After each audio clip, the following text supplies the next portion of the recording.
Fourth estate బాధ్యత గల media రంగం సమస్యలను వెలికితీయడమే కాదు సమాజాన్ని సరైన మార్గంలో నడిపించే పవర్ఫుల్ వ్యక్తి. కానీ దశాబ్ద కాలంగా మీడియాలో చీడపురుగులు చేరాయి. సమస్యలు తీర్చాల్సింది పోయి వెర్రి చేష్టలకు పరాకాష్ఠగా మారిపోయిన కొన్ని బోన్కిస్గా గొట్టం ఛానళ్లు మీడియాపై ఉండే గౌరవాన్ని భ్రష్టు పట్టిస్తూ పిచ్చికి పరాకాష్ఠగా మారుస్తూ ఉన్నారు. ఇదిగో ఈ వీడియో ఒక్కసారి చూడండి. తినవట్టారు కదా, మీరు ఎందుకు తింటలేరు? మేము కూడా తింటాం బిడ్డ, అప్పుడప్పుడు తింటున్నాం.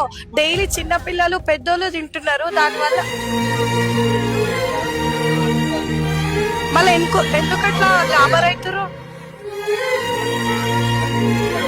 టెన్షన్ ఎందుకు తీసుకుంటారు? మరి మీరు చేసే తప్పు కాదు కదా. చూశారుగా ఎలా నిలదీస్తుందో ఈ అమ్మాయి. అతనికి చుక్కలు కనపడ్డాయి. సమాజంలో ఇలాంటి వారిని తరిమి కొట్టాలి అన్నంతగా ఉంది కదా పరిస్థితి చూస్తుంటే. మరి మరో వీడియో చూడండి. పాలకోవాకి సంబంధించినటువంటి ఏవైతే ఉన్నాయో 10 రూపాయలకు ఒక్కసారి ఆలోచించండి. ఒక్క బన్ను వాల్యూ 10 రూపాయలతో పాటు పాలకోవా పెట్టిస్తున్నారు.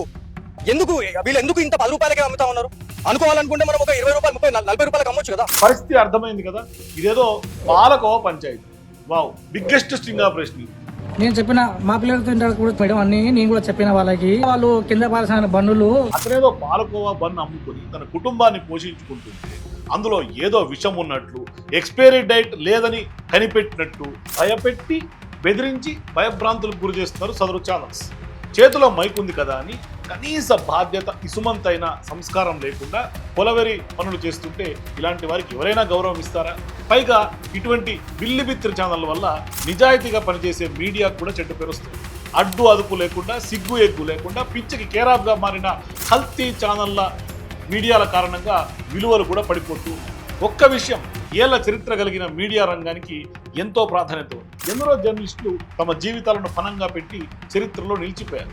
ప్రాణాలను సైతం లెక్క చేయకుండా అహర్నిశలు కష్టపడుతూ ప్రజల సమస్యలు ప్రపంచానికి తెలియజేసి ప్రభుత్వాలను గడగడలాడించిన ఘన చరిత్ర మీడియా రంగం.